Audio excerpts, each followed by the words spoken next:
You wake up before the sky remembers how to be blue. If stories like this feel like home to you, if you've ever found comfort in the silence between words, say something below.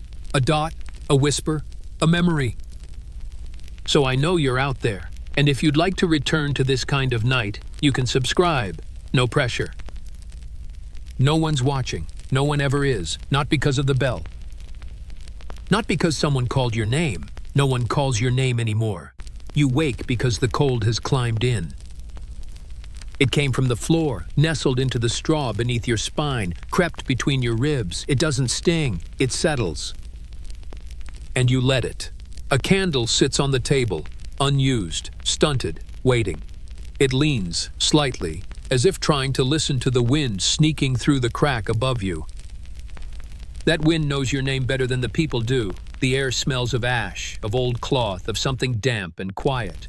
There's a second scent, the kind you've known since before memory, like burnt soup and the underside of stone. Your back creaks as you sit up. Outside, something coughs. Maybe a man. Maybe a dog. You don't check. You never do. You look at the basin by the door. The water doesn't move. It's not frozen, just too tired to ripple. There's no mirror, but you know the face people see, and the way they look away from it. You pull your coat closer. It's thick with smoke from the last fire. Not a comforting fire, a necessary one. The axe waits by the door. Always where you left it. You don't touch it yet, but you check. Because it has become part of how you measure mornings. You are not a soldier, not a priest. Not a sinner. You are what stands between breath and the lack of it. Today, someone will stop breathing. And your hands will be part of the reason, just as they were yesterday, just as they will be tomorrow. But first, before the square, before the rope, before the silence, you must light the fire, you must remember how fingers move, and you must tell yourself once again, it's just a job. It's just a job, even when the soup is thin, even when your name is dust in other people's mouths. The bell hasn't rung yet. But the day, like always, has already begun. Some mornings you miss the sound of your own name, not the way it is now, hushed, avoided, but how it once was. Said simply, with breath, with warmth, no one says it anymore. Not in the streets, not in passing, not even when you're the only one in the room. They speak near you, around you, never to you. You've become easier that way, a pair of boots, a heavy coat. A silence shaped like a man. When they must speak, their voices falter. They clear their throats. Look down at their hands, tug sleeves, shift weight. Tomorrow's one is young, or this one won't take long. As if you aren't standing right there, as if the blade swings itself. You don't argue. You weren't born to this. You once had another name, short. Honest, the kind meant for a baker, or a son. But names belong to people who belong. You belong only to duty, and duty doesn't answer when called. Children stare. Then their mothers pull them close, whispering, "Don't look," even as their own eyes linger a breath too long. Men nod, out of fear. Then turn away. Women cross to the other side. Dogs growl, then fall silent. Confused. Even beasts can sense what rides behind your ribs. It's not hatred you feel. Hatred would mean presence. What follows you is quieter, like a bad dream remembered halfway through chewing bread. Some say it's your hands, too clean. Others say it's your eyes, too calm. But you know it isn't what they see, it's what they remember, the moment they do. You are not a butcher. Not a killer. You are the hand that moves when no one else will. You are what stands between the law and what waits when the law breaks. So they don't speak, not to you, not of you. Your footsteps sound louder than they should, because no one dares to fill the silence, because names carry weight, and no one wants yours in their mouth. Still, there are days you wish someone would say it again, the old way. Like it meant something, like it meant you were still someone, but that was before. Before the axe, before the fire, before you stopped correcting them when they said he instead of you. And now, you move nameless. Not because you chose it, but because it's easier. For them. And maybe, some days for you too. Some rooms hold warmth. Yours only holds weather. It isn't a home. It's a space, a roof, a place the rain sometimes forgets. You don't decorate. You don't own things meant to be seen. The walls lean inward, thin, warped, damp with age. Sometimes you think they're listening. A single window sits crooked in its frame. No glass, just old sackcloth, patched and repatched. But the wind comes anyway. It always finds its way in. There is no fire. Just the shape of one. The hearth breathes ash, soft, gray, endless. You used to sweep it. But ash never ends. The floor is always cold, even in midsummer. At night, you press your hand to it, to remind yourself the wood is still there, that you're not beneath it. Not yet, you sleep on straw, not yellow anymore. More gray than brown, more smell than color. A nail above your head holds the only things you carry. A coat that never gets warm. A cap too thin, and a cloth for your face when the square is too loud, too sharp, too full of mouths with questions. In the corner, beneath a loose plank, is a box. Splintered, heavy. Inside, shoes that don't fit. A spoon once held by your mother, and a ribbon. Blue, maybe, once. You don't know why you keep it, only that forgetting it feels worse than remembering. From this room, you can just see the edge of the scaffold. The beam, the shape of waiting rope. When the crowd comes, it pours like water. It always finds the cracks. Some nights, you wonder if the walls remember the sound of bone. The snap of rope, the cheer that follows. You imagine the boards were made from old gallows. Too soft, too splintered, too full of stories no one wants told twice. One plank near the center is darker, not from shadow, from something older. Something soaked in. You tried to scrub it once. Red became black. Black became stain. Now you let it be. You've learned what not to touch. What refuses forgetting. And when you return here tonight, this room will wait, not like a friend. Not like a witness, just something still breathing but too tired to care. Outside, something calls. A bird, or not, but you stay silent. Because even if it's calling, it's not calling for you. And maybe that's a kind of mercy. The basin holds still but colder than before. You splash the water onto your face. It stings, not like fire, but like memory, enough to wake, enough to feel. Your hands follow, no dirt yet, but you rinse anyway. Habit, a kind of quiet ritual, the way some people light candles. The droplets fall, hit the wood, bloom briefly, then disappear. Like breath on glass, you dry your hands with a cloth that used to be white. Now it's soft at the corners. Harsh in the middle, like a voice that's been used too much. Then you sit. Same place, same way, the block of wood before you. The stone beside it, flat, worn, curved to your grip. The axe lies across your lap. Not heavy, just present, like a word no one says aloud, but everyone thinks. You sharpen slowly, one stroke, then another. The sound is close to silence, but not quite. You no longer think of it as violence. It's care, like oiling hinges, like feeding something you don't want to follow you. The blade is dull in color, not in purpose. This isn't a weapon, it's a tool.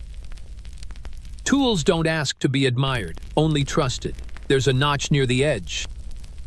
Small, from the first day, the first swing. The first lesson. You could file it out, but you don't. It reminds you, you weren't always good at this. Good might not be the right word, but now you're not unsure. And in your line of work, certainty is a form of kindness. You test the edge against a strip of cloth. It parts easily. Too easily. You nod, not in pride. Just recognition. The axe is ready, or close enough. You place it by the door. Edge turned inward, not for safety. For respect. Outside, the light has shifted. Not quite dawn.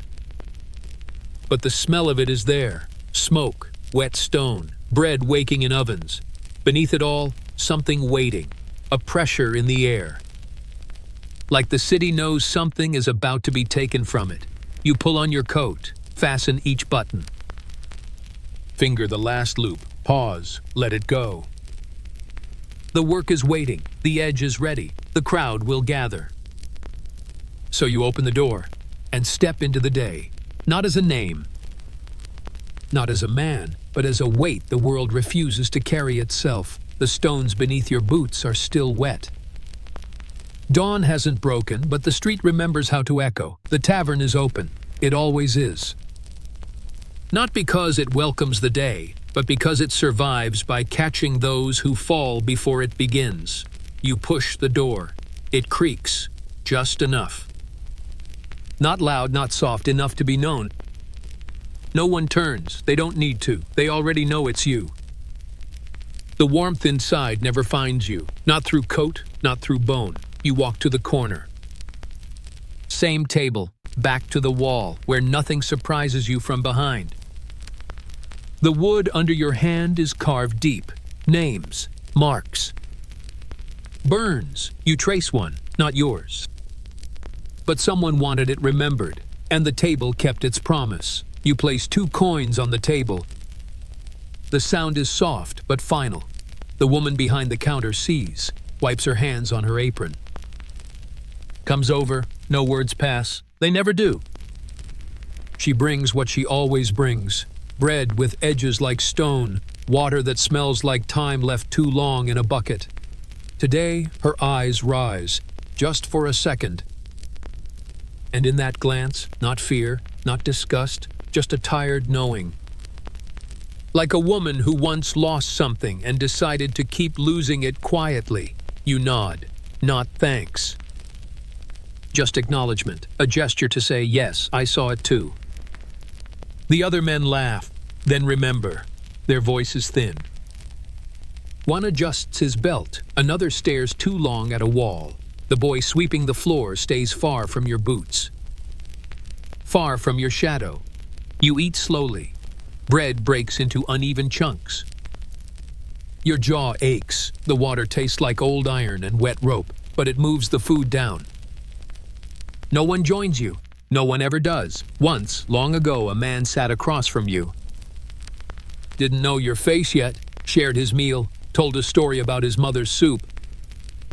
He smiled when he spoke her name, as if it still belonged to someone real. Then a whisper reached his ear. And he left half his food, and never came back. You don't remember his voice, but you remember the warmth in it, like something people used to carry. Now, the chair across from you stays empty. More than a seat, it's a space. Like a name no one uses anymore. The bread is gone, your stomach unchanged. It has learned not to ask. 1 coin stays in your palm, the other returns to your pocket. No one says goodbye. No one even nods. The door creaks again behind you. And the silence, patient and practiced, folds back over the room like it was never broken. Your breath shows before your footsteps do. The square holds its shape in fog. Not silent. London never is, but quieter than it will be. The mist curls low around the scaffold's feet, like something unsure it belongs here. You set the axe down, handle first. Always the same. The platform groans as you climb. Old wood. Splintered by weather, not time. They won't fix it. Some say it holds history. As if history prefers to rot, you check the beams. 1, 2, then the crossbar. You lean in. Press quietly. Listen for the kind of sound wood makes before it gives up. Then the rope. Coiled neat, like a question without a mark. It's warm. From the sun maybe, or something left behind. You untie it. Pull it taut. Check the knot. Always the knot. You remember the one time it went wrong. Not the knot. The height. Too short. It took minutes. You don't forget minutes like that. Nor do the ones who watched. Now you count. Steps. Heel to toe. Your boots know better than your mind. The straw comes next. Meant to cover, but stains know how to return. Through slats. Through stone. Through memory. You lift a plank. A smear waits underneath. Still there. Still honest. You wipe the block's edge. A scrap of cloth sits nearby, left behind. You don't know by whom, but you fold it, set it aside. Not because it matters, but because leaving it feels wrong. You step back. Take in the shape of it all, the height, the space between crowd and fall. Everything must be right, because wrong is cruel. People think the blade is the work. But the blade is just a door. The work is here, in the floorboards, in the knots, in the silence before sound. One mistake becomes a show. A loose nail, a knot that slips, a stone that shifts underfoot. And the crowd will remember the wrong part. You sit, not from fatigue, but to let the wood speak. It doesn't use words, but it hums. Deep, old, a crow lands above. Tilts its head, looks, then leaves. You don't follow it. You've learned not to follow things that get to leave while you are made to stay. A stone shifts under your heel. The square begins to gather breath. They don't come all at once. They arrive like mist. Slowly, silently, until there's no space left. A cough, a laugh, a cart half parked as if its owner forgot the day. Children climb crates for a better view. Mothers scold them, then lift them higher. Men stand with arms folded, eyes tight, jaws tighter, unsure if they came to watch or to feel watched. Old women do not speak. They never do. They just stare, as if remembering a version of this day they've already lived. They come early, always early. They want to see everything, even what they'll pretend later they didn't. Vendors call. Bread, chestnuts. Ale. Something falls, a cup spinning near the scaffold. It stops short, like it thought better of it. You stand still, edge of the platform, not one of them. Not apart, just adjacent, close enough to see, too far to join. Eyes meet yours, then slip away. Some try to hold. Try to read. Try to weigh what kind of shape stands between rope and law. You give them nothing. Not anger, not mercy. Just a place for their gaze to stop. A boy points. His father grabs his hand, not gently. Not to teach, only to silence. Two men argue. Theft. Treason? No one knows, but they agree it was earned. Their voices climb. Like noise can carve truth. Snippets drift up. Should have known better. Deserved it. Better him. But under the words, under the shifting, under the smell of roasting meat and cheap beer, something else waits. A hunger, not for justice, not even for blood. For ending. For a moment that says, this wasn't me. You hold the axe. Not tightly, just enough to remember it's there. A man near the front chews too loud. His food smells warm. Your stomach does not stir. Someone whistles. A cheer tries, then forgets itself. They wait. For the priest. For the name. For the pause before the drop. And you wait too. Among them, but never of them. The air thickens. Not from the sun, from breath, from watching. From the shared knowing that something here is about to end. A wind brushes past your shoulder. The square is warm with silence. Then comes the sound. You know it before the rest. Wooden wheels. Iron rings, grinding soft over stone. The cart. You don't turn right away, you listen, let the rhythm play. Movement stills, vendors lower their voices, even breath feels heavier. You remain where you are. There's a sequence to this, an order. Even endings must follow steps. The priest walks beside the cart, head bowed. Mouth shaping words meant only for one, not for you, never for you. You watch, and then they come into view, the condemned. Wrapped rough, bound hands, bare feet. Eyes open, still inside. Some arrive screaming. Some silent, some already gone, but not this one. They scan the crowd, not for escape. Escape belongs to stories. They look for a face, any face, one last anchor. Before the tide takes everything else, you know that look. It isn't fear. It's memory, rushing in like water through a broken wall. The cart halts. The guards move, not cruel, not kind. Just by task. They lift the body like lifting a sack, something to be set down cleanly. The feet touch stone, the knees tremble, the cloth shakes. They see you, and for a moment, nothing else does. Not the scaffold, not the rope, not the watchers, just one breath standing across from the one asked to stop it. You meet their eyes, not because you must, but because looking away is worse. Their mouth moves, no sound reaches, it never does. You pretend that's mercy, but you wonder if the wind keeps those words somewhere, where you can't.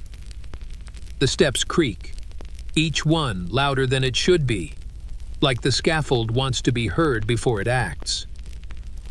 You step forward, even steady. You never touch, that part isn't yours. You are not the guard. Not the priest, you are the end. They turn to you once more. Eyes full of the question no one ever asks out loud. And though you say nothing, something inside answers. In the way your shoulders hold still. In the way your breath slows. In the way your fingers don't flinch. You don't speak. You don't feel. That is what was asked of you. That is what was agreed. And you keep your promise, even when no one else remembers it was made. A breeze shifts your collar. The air is heavy, not with heat, but with eyes. The priest begins. His voice is soft, measured, worn down by years of speaking to wind and stone. He holds a small book. Pages flutter.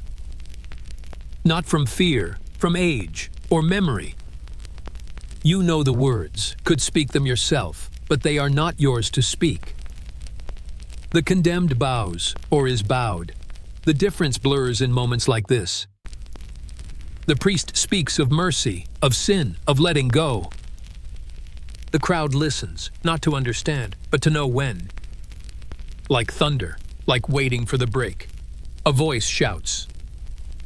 Then another. Laughter. A curse. A cheer. The spell cracks, but the priest does not stop. He lifts his tone, not in anger, only so the words stay afloat.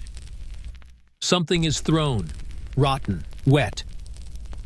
It lands near the block. You don't move. You've trained your body not to answer chaos. But the condemned folds, shoulders pulled in, head low. Like trying to leave before being taken, you shift your stance, not to stop them. That's not your place, only to hold still. You count. 1, 2, 3.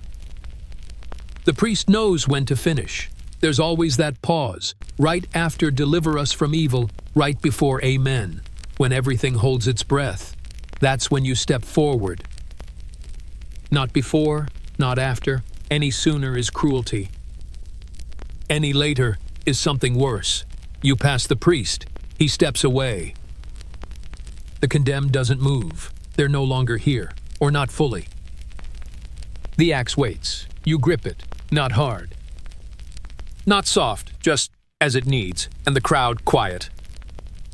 For the first time, no whistles, no coughs. No coins. Even the wind forgets its task. Even the city holds its breath. This moment belongs to no one. Not the priest, not the people. not even you. It belongs to something older, the pause between breath and no breath. The air brushes your cheek, cold, still. Present. The wood beneath your boots holds, it always does. And yet, each time feels like the first stone dropped in a quiet lake. You say nothing. To the crowd, to yourself, words do not belong here. You lift the axe. Not quickly, not slowly, just enough. The weight centers you. Your body remembers how to carry it. You breathe out. Not a sigh, just out. Before you, the condemned is still rope taut, shoulders low, head waiting. The hush is full now, not reverent, not holy. Just full. You do not count. Counting makes it yours. This moment is not yours. Instead, you listen for the space between noises, for the break in the world's pattern, and when it comes, you move. The swing is clean. The path finds itself. No cry, no snap. Just the thud, heavy, soft. Complete. Then, pause. The crowd stills. The priest lowers his gaze. The guards look at their boots. And then, like wind returning to a field, the noise comes back. Laughter, shouts, clinks. The square lives again. You do not look down, not out of avoidance. Just because you've looked before, enough. You clean the blade. One stroke, then another. Fold the cloth.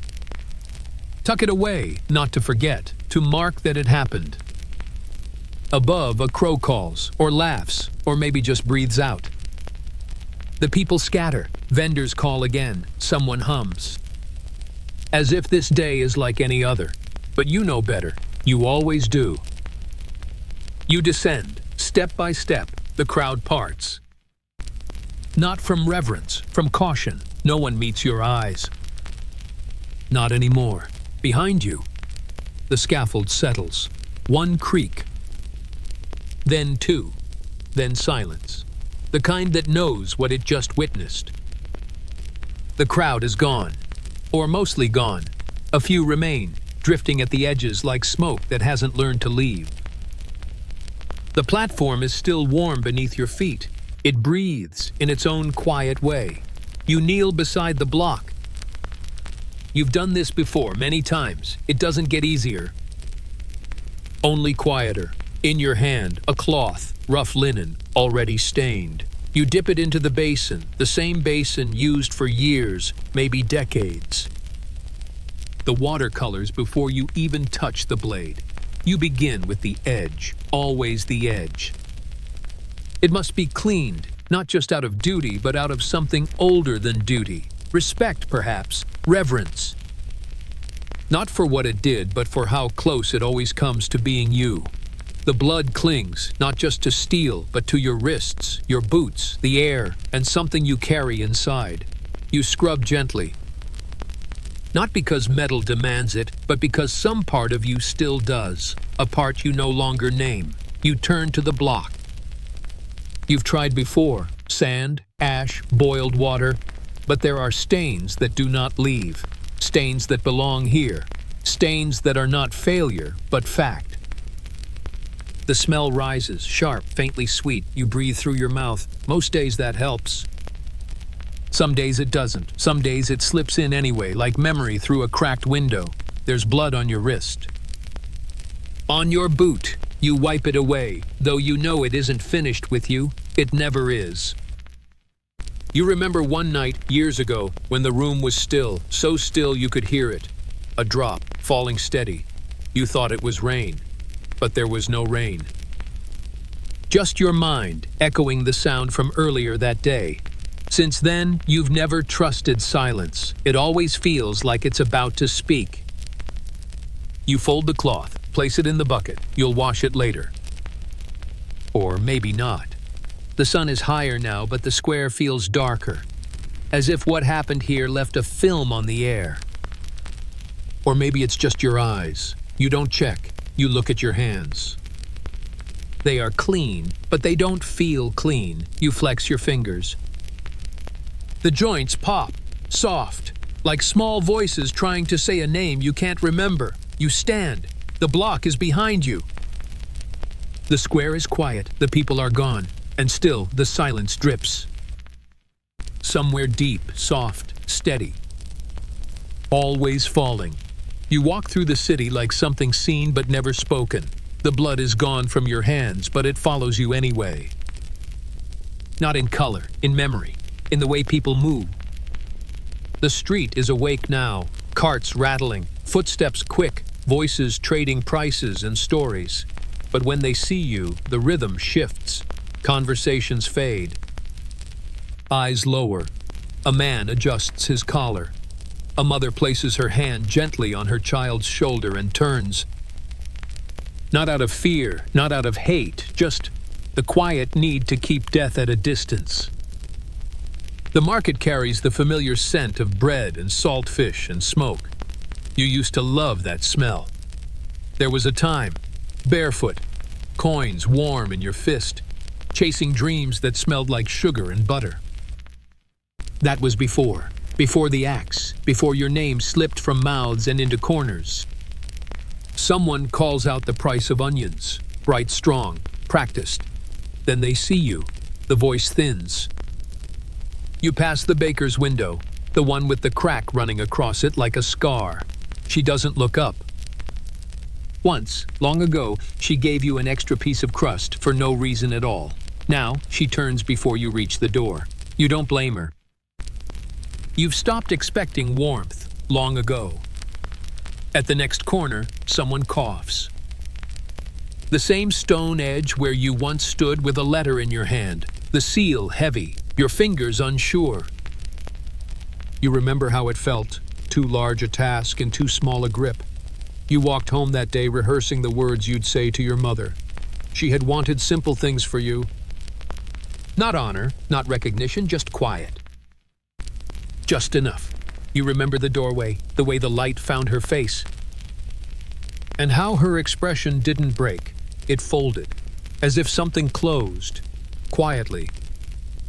Permanently. She didn't cry, she didn't speak. Just turned, slow and sure, as if sealing something you didn't know could be shut. You never saw her again. Sometimes, in the stillness of evening, you think of writing. But the page stays blank. What would you say? That you still walk these streets? That no one calls your name? That him is all they need to say? The wind picks up. Lifts dust from the stones, tugs at your coat. You walk on. Not toward anything, just away. Because going back isn't something people like you get to do. Night doesn't fall in your room. It seeps, slow. Damp, intentional, like something too old to hurry. The shutters tremble in their frames. The wind finds every space between boards, curling at your ankles, brushing past your neck, reminding you that this room was never meant to keep anything out. You sit at the edge of the bed, if that's still the word for it, and wait for quiet to arrive. But it doesn't. Not tonight. The fire has long since gone cold, yet you think you hear it still. A crackle, a breath of warmth trying to remember what it was. You lie down. The straw shifts beneath you. Familiar, predictable. But not the same. There's a weight missing in one place, a pressure added in another. As if the shape of the bed changed while you weren't looking. You close your eyes. That's when you hear it. A voice, not loud, not sharp. Not even clear, just there. A whisper from the wall, the one that leans in slightly where the stone runs darker than the rest. You can't make out the words, you never can, but you know they belong to you. Not spoken to you, but about you. You sit up, slowly. The whisper stops. You hold your breath. It returns. Closer now, softer, like someone remembering your name without saying it aloud. You rise, walk to the door, not in fear. Just to confirm what you already know, the hallway is empty, always has been. The wind presses harder now, like an animal too tired to claw, just leaning its weight against the wood. You close the door. The latch clicks. You return to bed, but sleep stays distant. Your eyes follow the ceiling. The long crack that stretches above you, like a vein or a map or a scar the house decided not to hide. You wonder if the walls remember all the voices they've held, or if it's only yours now, circling back in the dark. You pull the blanket higher. It does nothing. You try not to listen, but silence too has a shape, and tonight, it wears your face. You don't sleep, not really.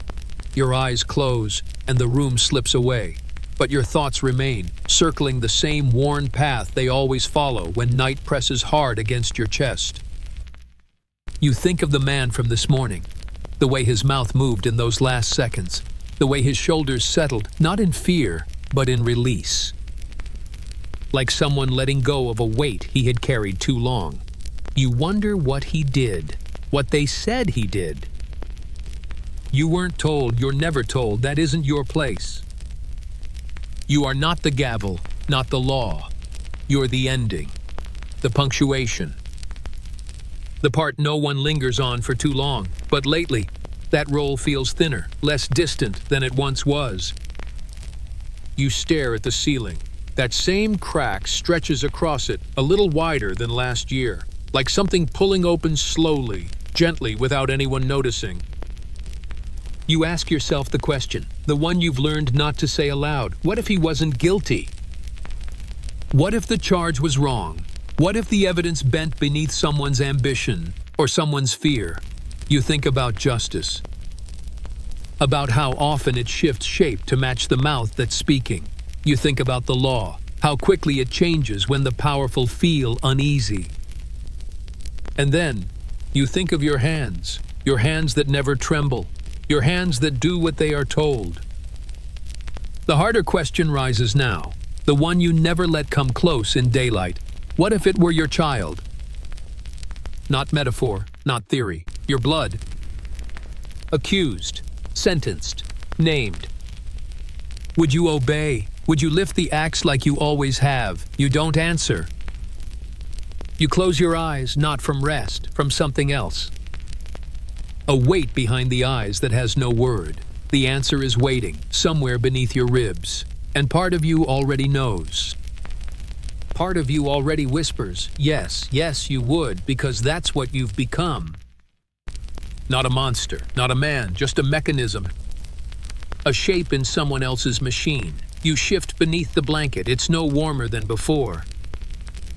The cold might be from the room, or it might be from inside you.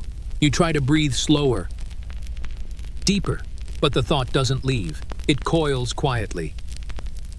Not loud, not sharp, just steady. Waiting for the next name, the next breath, the next silence mistaken for consent. You dream, finally, but it isn't rest, not in the way others know it. It's something heavier. Slower, not a drift, but a descent.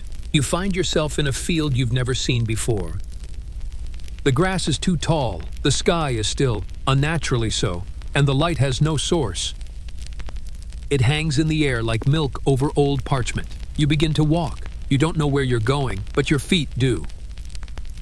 The ground beneath is soft, not mud, not stone, but something between, something that yields just enough.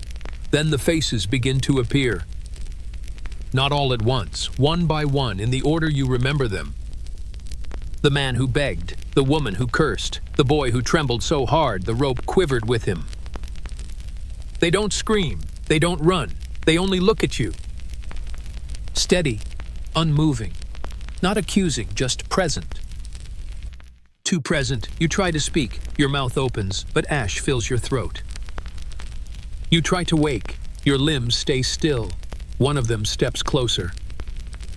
Maybe the first, maybe the one from this morning.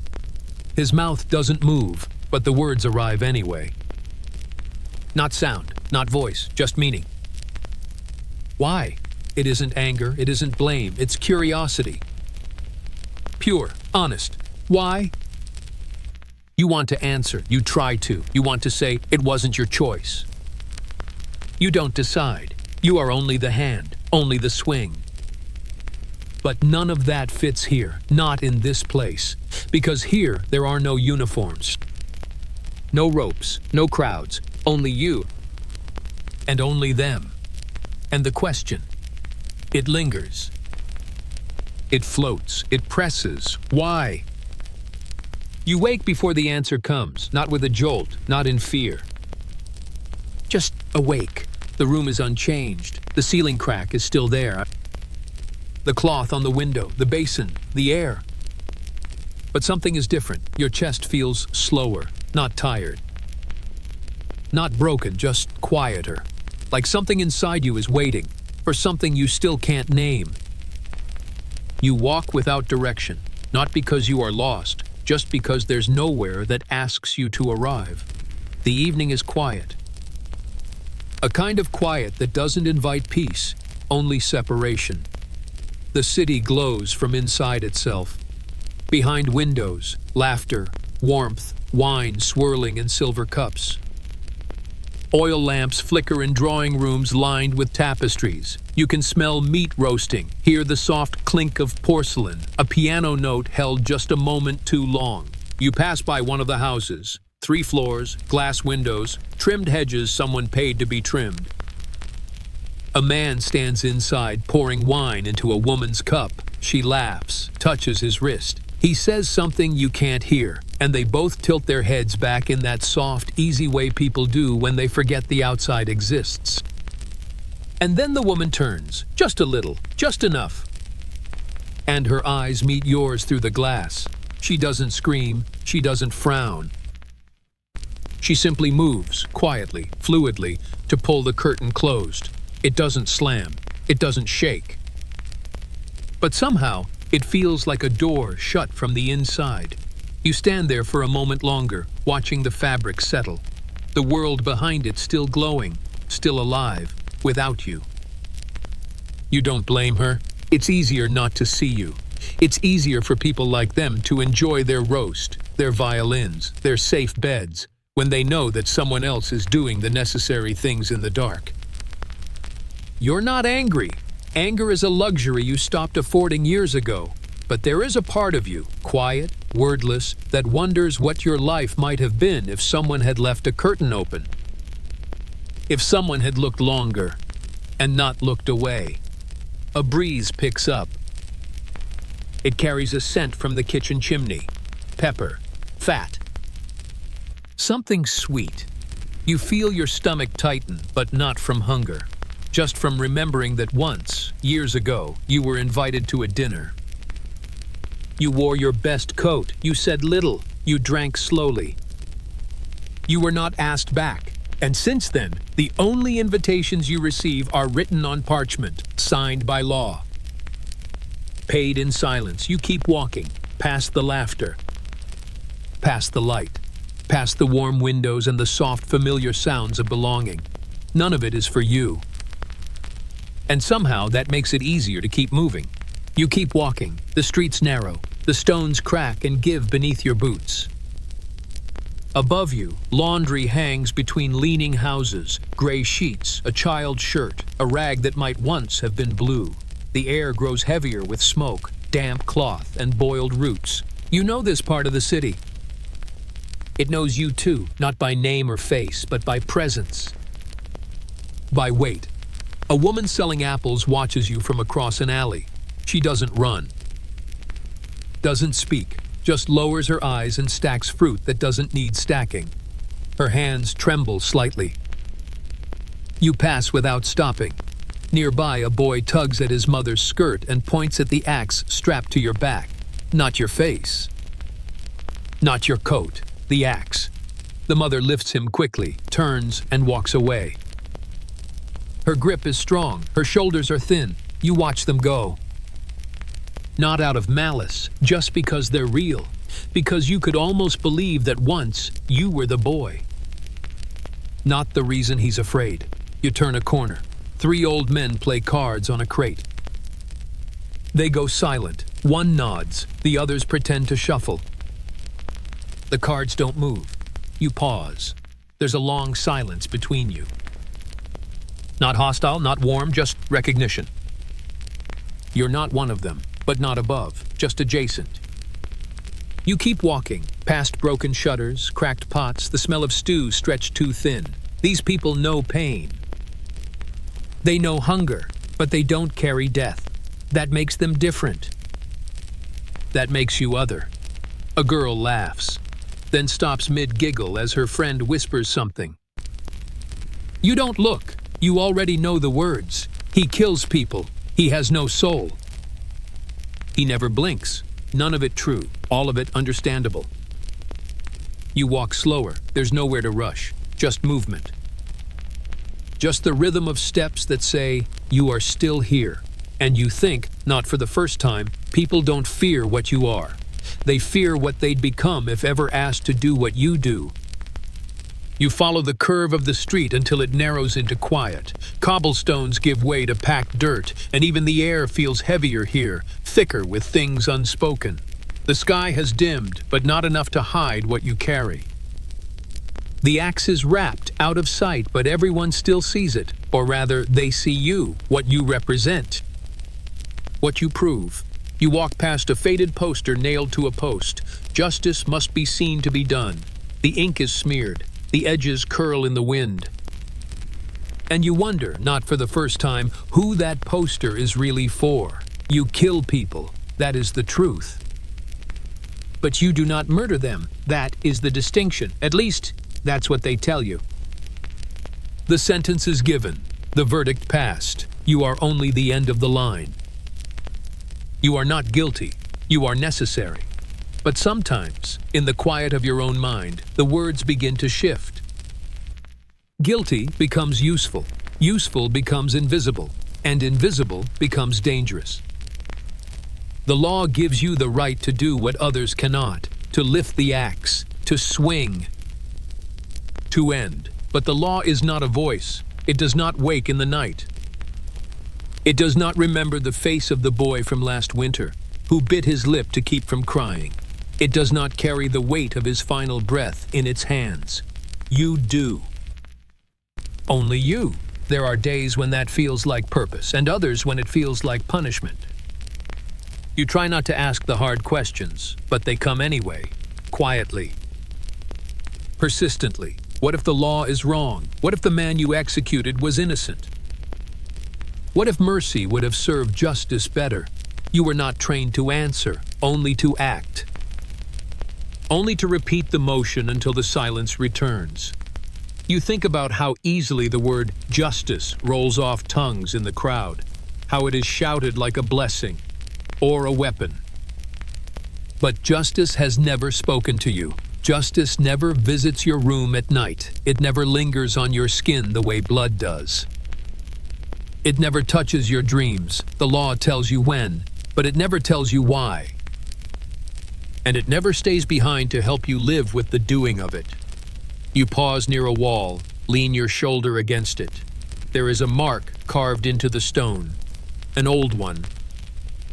A cross, faded by rain, time, and indifference. You place your hand over it, just to feel something older than the system that employs you. And in that moment, brief and useless, you realize something that makes your breath catch. You have never believed in the righteousness of your work, only in its inevitability. And that is not the same. They whisper about you, not just in alleys or taverns, but everywhere silence waits to be filled. Children say you cast no shadow, that you float, that your axe drinks souls, not blood. A woman once claimed she saw you speaking to a ghost behind the scaffold. Another swears your eyes are black from edge to edge. That's why you never blink. None of it is true. But truth is too fragile for the kind of fear people need. So they build you, not from flesh, not from fact, but from stories. Jagged, trembling tales that give shape to something senseless. He enjoys it. He asks for extra executions. He keeps a list. You hear these things. Not because you want to. Rumor travels faster than feet ever could. And always it finds its way back. A man at the market refused to sell you bread, not out of fear, but because he said, "I won't feed a killer." You didn't argue. You just walked away, slower than usual. Let him see. You still walk like a man. You still carry weight. Your bones still ache. But it didn't matter. In his eyes, you had already grown horns. A tail, a knife beneath your tongue. You wonder what they'll say when you're gone. That you vanished into smoke? That your axe was buried or cursed? Will they remember how your boots scraped the steps? How your hand trembled, that first time, and maybe every time after? Or will they just say, he got what he deserved? You don't fear the stories. What you fear is believing them. That if enough people say it, if enough faces flinch, you'll forget who you were. That you'll become what they need you to be, not human. Just a shadow that makes the world feel safer simply by existing outside of it. That is the real cost, not the blood, not the silence, but the slow theft of your reflection, until even you forget. Once, you were just a boy, holding a loaf of bread. Not a monster, not a myth, just a child who hadn't yet learned how loudly fear can speak. There is a mirror in the back room of the tavern, not a fine one.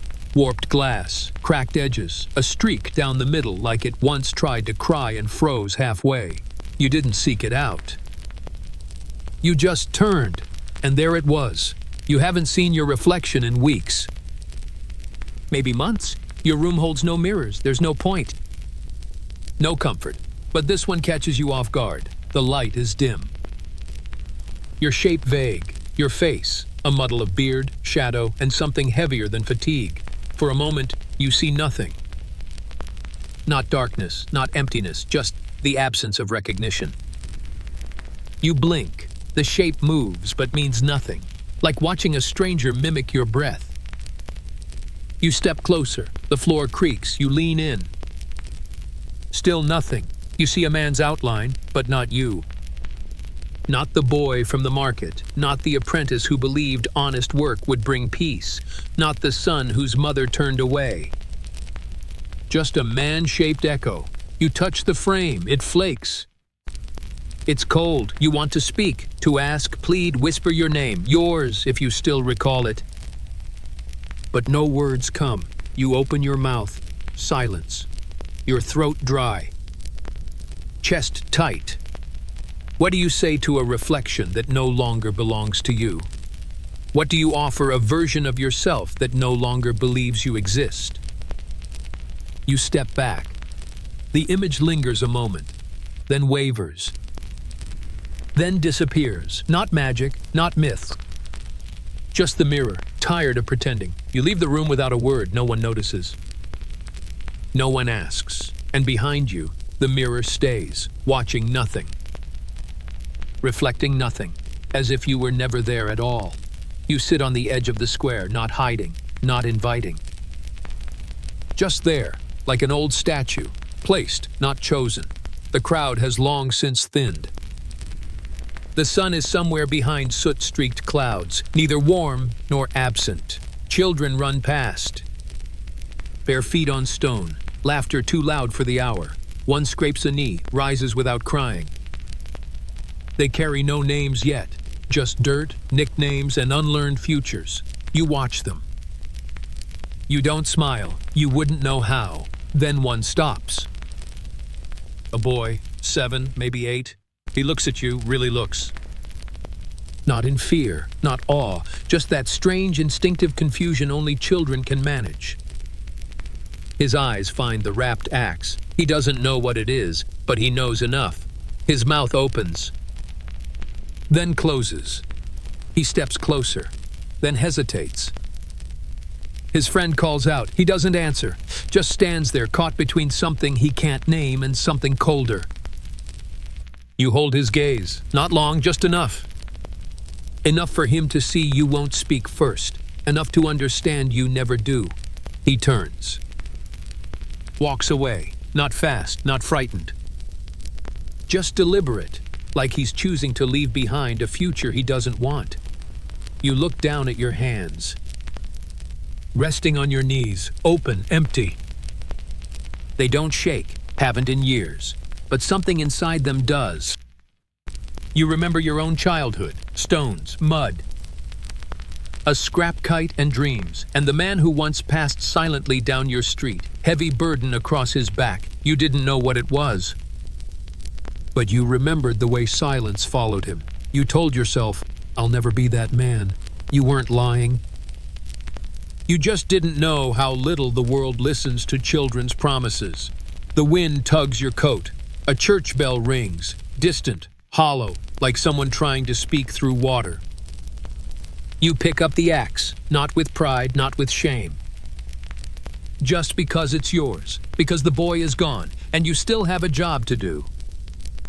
She waited until it was over, until the body was taken, until the priest walked away, until the crowd began to forget. That's when she stepped forward. Her dress was plain, brown, soaked at the hem, sleeves too short.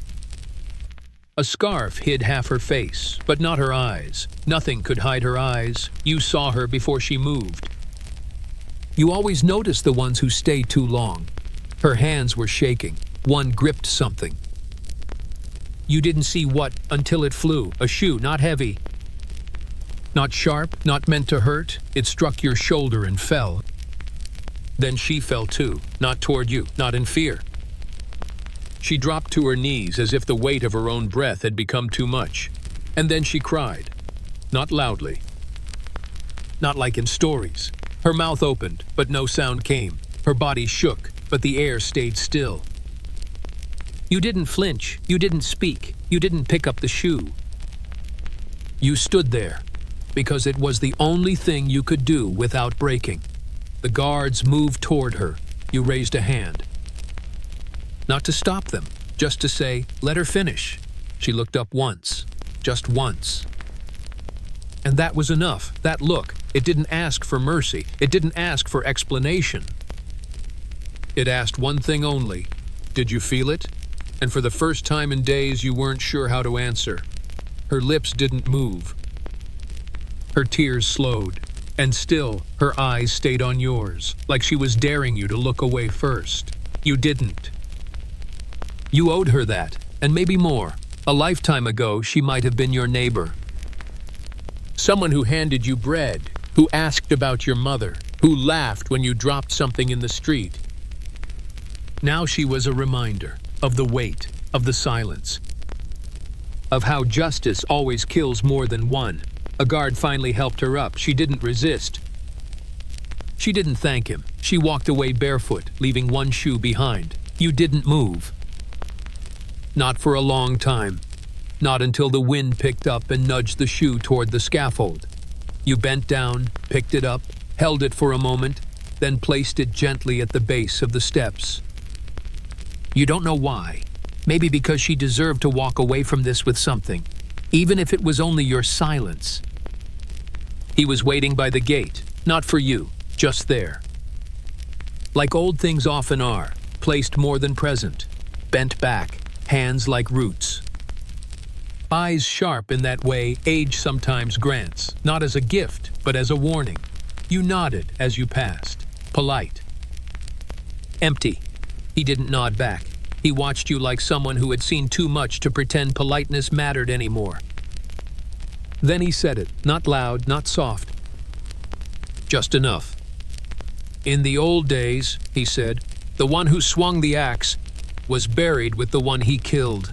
He smiled, but not kindly. Not cruelly either, just as fact, as history. As memory too stubborn to die. You paused, not because you were shocked, but because part of you wondered if it was true. You'd never heard that, but it sounded like something the world might have once believed. Something old, pagan, brutal. Honest, you met his eyes. He didn't blink. Imagine that, he said. Every justice ending in 2 graves. Then he chuckled. Dry. Hollow, like bones rolling in a wooden bowl. You wanted to say something. To ask if he'd ever known someone like you, or if he'd been there once on the other side of the axe. But you didn't. The street was too quiet, and you weren't sure he was still talking to you, or to the ghost standing just behind you. He turned away before you did. shuffled off without another word. You stood there for a while, not moving, not thinking, just picturing two graves, side by side. No names, no markers, just two holes in the earth and a world that kept walking past like nothing happened. That night, you dreamed of soil, of silence, of lying down beside someone whose name you never knew, and wondering, even in death, who got to rest first.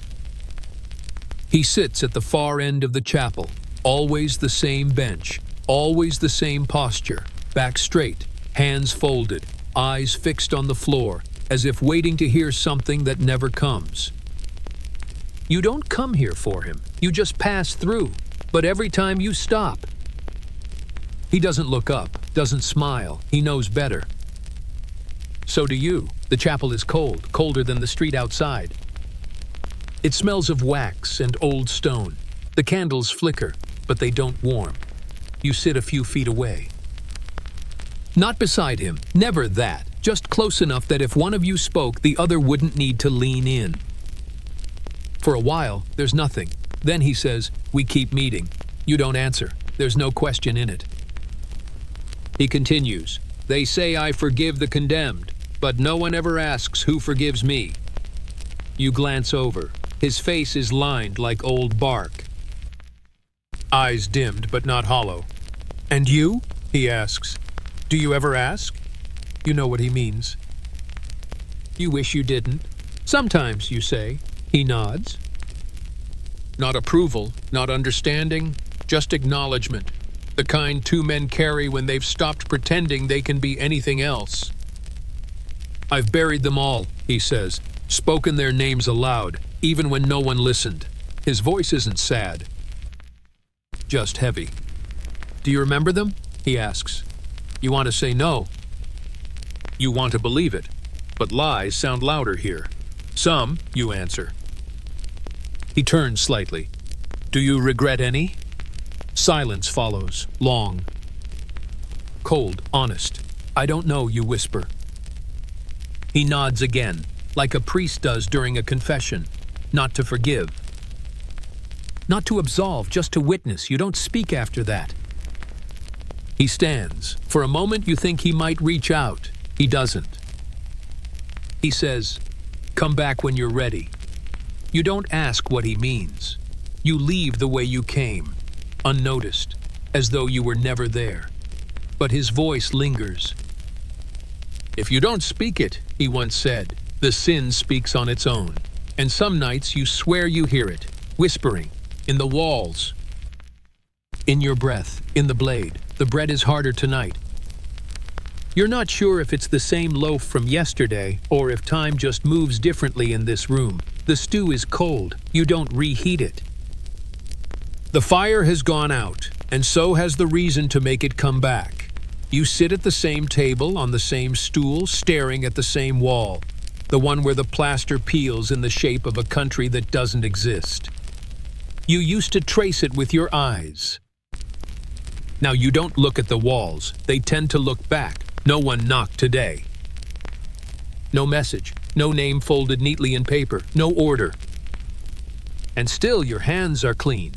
Somehow that feels worse. You chew slowly. The bread scrapes your gums. You swallow without tasting. Hunger isn't the point anymore. It hasn't been for years. The room smells of boiled cloth and old leather. Your coat is still damp from the fog. You haven't taken it off. Across the table lies a coin, small. Silver, though the shine has nearly worn away. It fell from the pocket of a man you executed 3 days ago. No one came to claim his things. So you kept it, not from greed, not from guilt. Just because throwing it away felt wrong. You've been staring at it since, round. Simple, whole, everything you are not. It catches the last of the light from the window. You reach out, not to take it, just to feel its weight. Cold, honest, unmoving.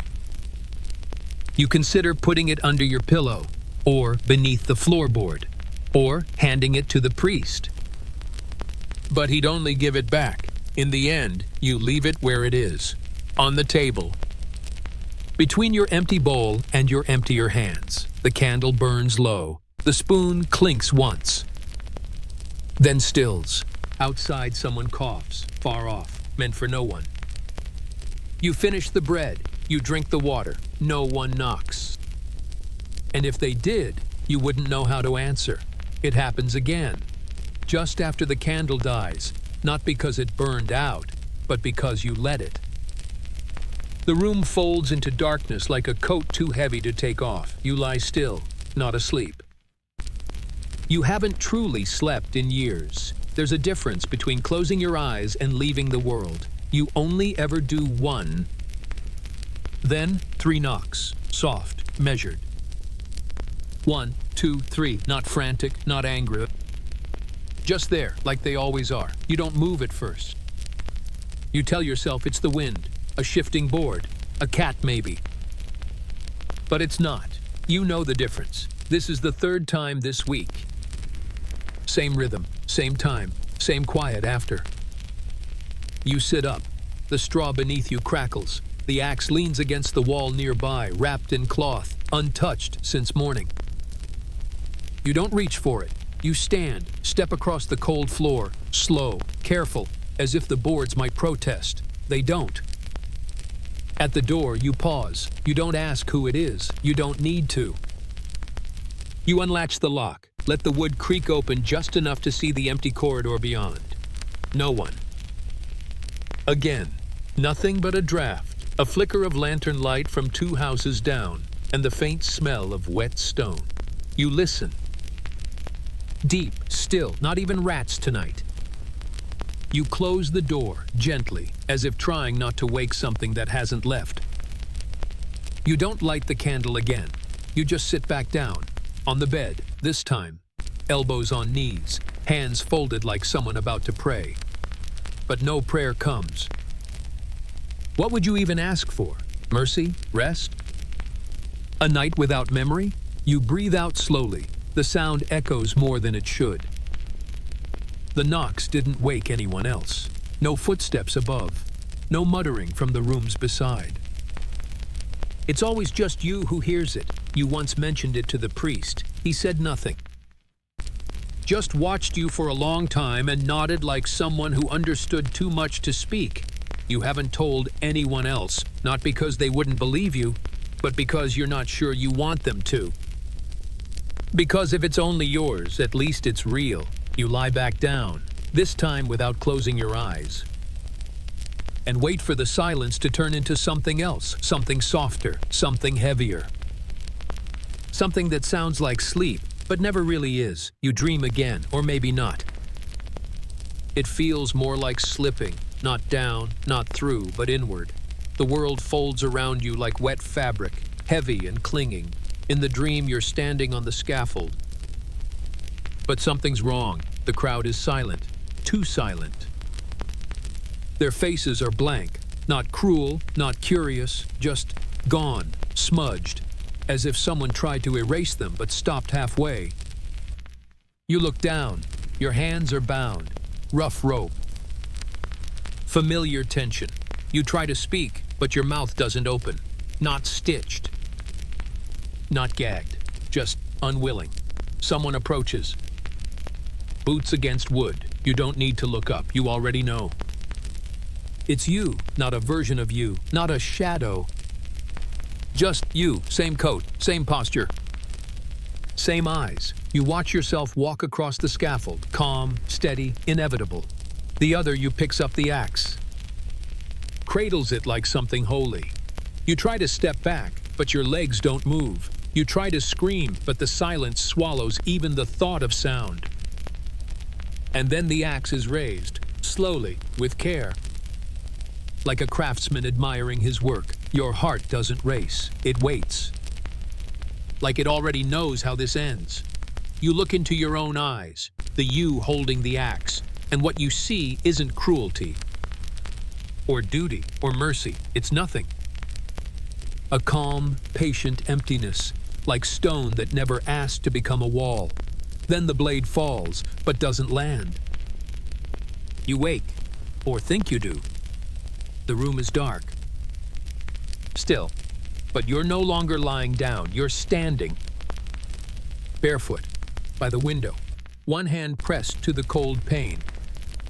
Your breath fogs the cloth covering the glass. You don't remember getting up.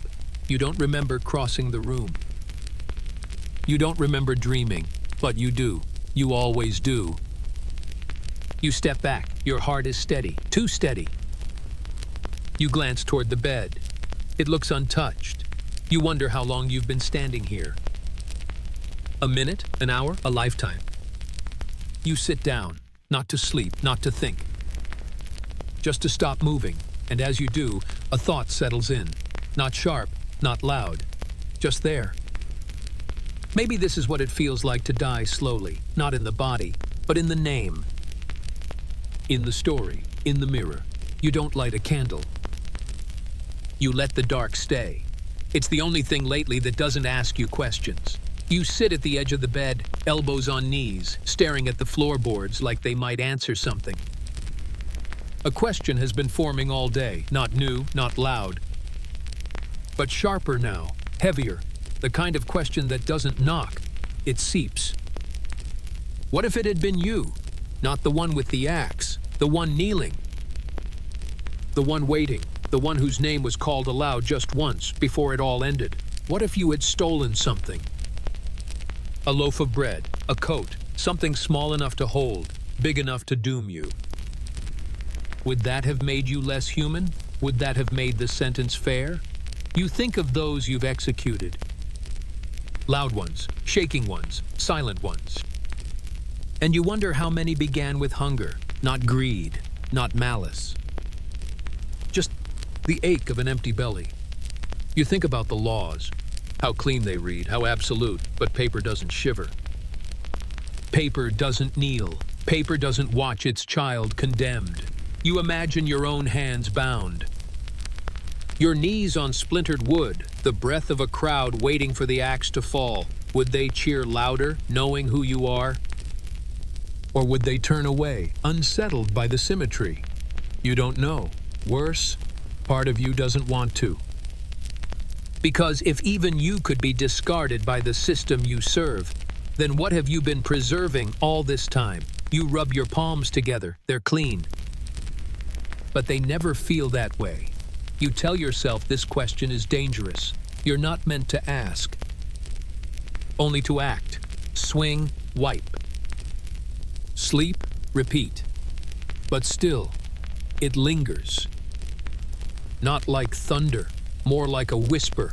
If I were the one with nothing, would I have survived long enough to be the one holding the axe? You glance at your boots. Scuffed, steady, walked through law but never through justice. You wonder if there's a difference, and if so, where it begins and where it ends. They say the world is different now, cleaner, smarter, more just. You've heard the words passed around the square like fresh bread, warm, easy to swallow. They talk of laws and ledgers, of courts and judges, of verdicts read in clear voices beneath polished wood.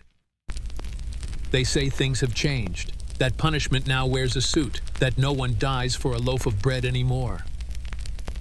That even the guilty are treated with dignity. But late at night, when the fog returns and the walls lean inward, you wonder if that's really true, or if cruelty has simply learned new manners, because people still disappear. Not by axe, maybe, but by silence, by poverty, by quiet neglect wrapped in polite language. You picture a camera in the square where the scaffold once stood. The people still gather. Not with rotting fruit, but with phones in hand, eyes wide, hearts hungry. They don't cheer, they comment. They scroll, they forget. The faces change. The tools change, but the need to see someone fall so others can feel taller, that hasn't gone anywhere. There are no more heads rolling. But reputations do. Names, jobs, lives.